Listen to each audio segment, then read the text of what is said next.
for me, I have one way of driving my passion.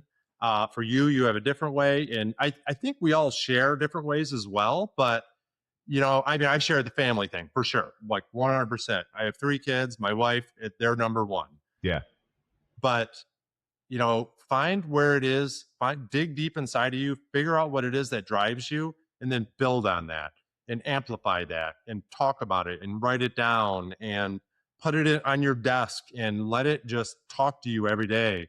And you will find that those things will actually come back, and you will find the energy from them for sure. 100%.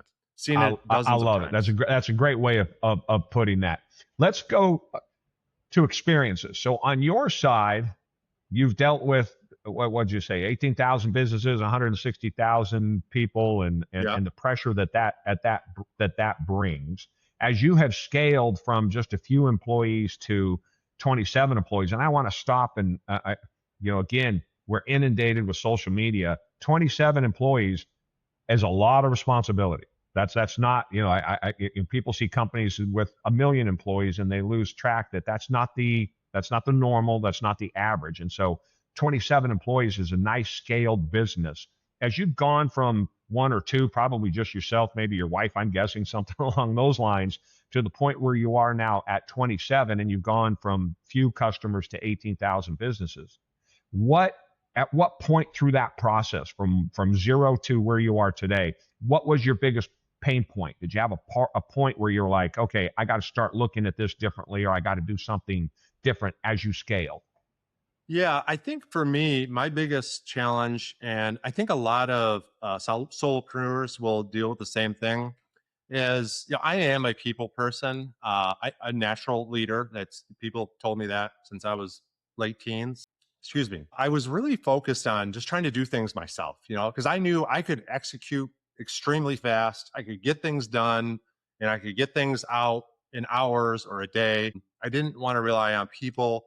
But when I came to the conclusion that, if we want to scale this, I really need a team. You can only go so far by yourself. Actually, a quote which has become one of my most recent quotes: "If you want to go fast, go alone. If you want to go far, go together." And Yeah. so my advice would be that if you're that solopreneur, you're just there by yourself, you know, if you are a people person, that's great.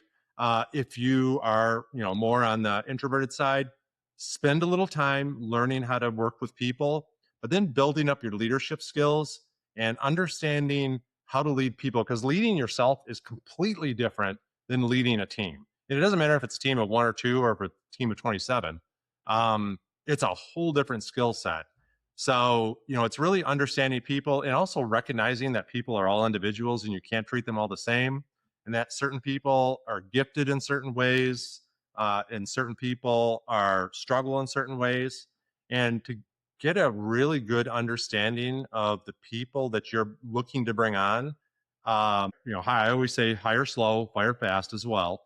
But in order to scale, in Yes. order to build that team, you have to learn how to lead a team, and that's a whole different skill set than probably anybody's ever taught you. They do not teach that in class. Colleges try to teach that, but it's not the same. You only learn it, on the streets, so in the business streets, in the real world. Fed MBAs come, work with us, and they're leadership experts. Nope. The ones who are the leadership experts are the ones that have been doing it for 10 years, that have no school. It's just the way it is. So learn to be a good leader. That's the best advice I would give. Yeah, I agree with that 100%. I think that's really well. In particular, myself also, many an MBA has come through with no context at all for what the world looks like. We'll just say at the level that I was at, and probably at the level that you were at. With On the Clock, obviously, a lot of entrepreneurs. You're working with a lot of businesses. What is the one thing that On the Clock has seen that most entrepreneurs are doing that they could do better, or could do or could improve on, or that On the Clock brings to bear that helps them out? Is there one thing that you go, yeah, So Jerry, that's easy? ironically, it's what we This were number just of the talking businesses about. always do this incorrectly. So one of the things that we have recognized, and I have made really good notes on over the years is the businesses we serve are very much like myself, or maybe you.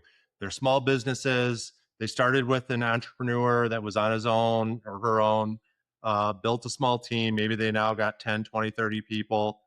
But a lot of times, as I'm talking to these business owners or the people that are running the company, they don't have the people skills. They are the D boss personality types. They don't know how to work with the individuals that their team. So one of the things that we're looking to do, even with our product, is really teach people, teach these entrepreneurs, teach these business owners how to be better leaders, how to build a culture, how to have near zero turnover with your employees. And all of these things turn back to really actual you can feel them in business uh, results, less turnover, right? I mean, 30% turnover, you got 10 people, that's 3 or 4 people leaving a year. that that is not good. But through proper leadership and management techniques, which we're trying to teach our people, you can turn we have basically zero turnover here, world class ENPS, 4.9 glass door. But that is built, so that's what we're trying to teach our customers as well. So ironically, it's the same thing we were just talking about. Yeah, yeah. I've always said it. I like that a lot because I've always said that to entrepreneurs I teach, there is no emotion in business. So you could be emotional about your business, but making decisions emotionally is a killer, right? Because again, popular culture teaches us that motorcycles get built and cars get put together, and the bosses throw wrenches at each other and the camera follows them as they go out a door and the door gets slammed and everyone's screaming and the chef is throwing eggs at people. And I go, well, who in the hell would work for these people? I don't know any environment like that. And I don't know why anybody would stay around and work like that. But pop culture has it such that the broader culture thinks that's what being an entrepreneur is. Guys my age, your age, we grew up. They watch the NFL, they watch baseball, and they're kicking dirt on the umpire, or Bobby Knight's throwing a chair across the gym floor, right? And that's how you react. And I go, no, no, no, that's a very small, insignificant subset of society gets to act like that in sports, maybe entertainment. But in the real world, calm, cool, collected, keeping your head, on your shoulders about yourself is the difference between, the business closing and the business succeeding, literally, by trying to control those emotions. And a good leader is the one. My mother gave me some advice. I've said this a million times. When I was 13, 14 years old, she said, I was crying about something, whining about something. And she said, you're the rock that everyone crashes against. That's that's who you're going to be in life. And she could not have been more prescient in that, in that statement than probably anything I ever heard, because as an entrepreneur, you got to be the rock that everyone crashes against, even when you don't feel like it. That is 100% true. We actually just went through a few incidences very similar to that. So it doesn't mean we can't feel like we want to overreact and do crazy things and pull a meeting together after I get a bad piece of information and scare everybody. It's okay to feel that stuff, but you just can't do it. We all feel. You have emotions, I have emotions, everybody has emotions.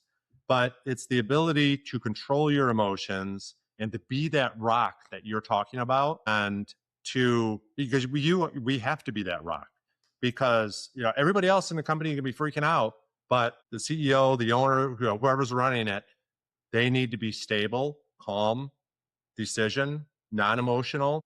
That is 100%. You are very much correct there. And if you don't got Something that, else, work on that too. it's a difference between success and failure in many. There's no guaranteed success, but there's guaranteed failure. I can tell you that. Something else you said, I belonged to a peer group for years and years. I just started this new one, the Kronos group, which is my new peer-to-peer group for business owners doing 7 figures or more. And one of the things in that peer group that you said this a minute ago, that came up all of the time, and I want to ask you to kind of expand on a little bit. After 20, 25 years in that group, the number of conversations with 8 to 10 other entrepreneurs that had anywhere from 10, 15, 20 employees all the way up to hundreds of employees, the number one item, if I was to say over 20, 25 years, that we spent inordinate amount of time talking about was fire fast. Yeah. how important. So with my experience, I agree wholeheartedly with what you said. Tell us about why firing fast is so important. Yeah. So, and I've learned this over years. Let's put it that way. I by no means Hands am an up. expert in it, Now, but just to be clear, I've fired family, I've fired people 2, 3 times. I'm so stupid that I brought it back and I wanted to do it 3 times because once wasn't enough. So I'm, fire fast, but still continue to make the same mistake. remember this is a long time ago. This was probably like 15 years, 20 years ago. I don't know what it was, but uh, I had a person that was working with me, and I just knew it wasn't right. I could tell. And I said in my mind a couple, well, if this happens, we're going to have to part ways. Well, and that happened. Okay. Well, if this happens, I'm going to part ways. Well, I'm being nice, right? I'm Right. trying to, hopefully this person will come back up. So I had an older business friend of mine. And I asked, I said, when should I let this person go? And he said, the very first moment that you think that you genuinely think that you might have to do it, you should like very, very, very seriously considering doing it within days, if not a week. And I didn't necessarily listen right away, but over time, I learned that if you know it, you're just delaying the inevitable, and you're in a lot of ways, you're not being honest with that person because you're giving signals that whatever it is that they're doing is okay or is right or that they're in line with the company, and that maybe you think that they might fall back in line. So you're doing a disservice to the person, but the bigger thing is you're doing a disservice to you and your company. And what about the rest Right. of the team? I mean, you have, Yes. let's say you got 20 people and you got one or two that are, whatever, they're doing something that they're not supposed to be doing, or they're not producing or whatever. They're looking at you as the leader, and everybody knows that those two people are slacking off or they're not aligned or whatever. So they're looking at you saying, how much of a rock is this leader? Why is he or she letting this happen? So it's the business, it's the leader, the owner's reputation. There's so many things that if you don't fire fast enough, that it builds up and it creates a toxic environment, and it really dilutes you as a leader. Yeah, and it just quickly becomes a cancer that metastasizes, and then it gets harder and harder to get rid of. In many ways, I'm reminded of the Yeah. story I've told this before. Years and years ago, I had a lady that was working for me as a dispatcher, and we really liked her. And she was kind of down on her luck and came to work for us, and had a child and was struggling. And we were trying to get her to do the job, and she just ultimately, I tried to shoehorn her in out of probably more sympathy than capability. And Mhm. it clearly didn't work. And I waited way too long to fire her. And ultimately, I did fire her, and it was all emotional. And she was crying and stormed out and all the rest of it. And I'm sitting in my office about 4 years, 5 years later, and she comes in the door. And Angie was her name. I hadn't seen her in 5 years. And I was like, what are you doing? And she came in, sat down with me, and she said, I had to come back. I live in the Midwest now, back outside of Chicago. I'm dispatching for a large trucking firm, nothing like what I was doing for you. I hated you when you fired me, but the job I have now is 10 times better than the job I had with you. I'm doing 1,000 times better than I ever could have imagined. And I got over hating you within a couple of months and then realized you were right. And I had Uh, to come back and I wanted to tell you that you firing me was the best thing that ever happened to me. And yeah. I was like, from then on, this has been years ago, and I just kind of tried to remember that whenever it comes to those tough situations, is sometimes it's better for everybody. Short term, maybe Yeah. not. I Long think term,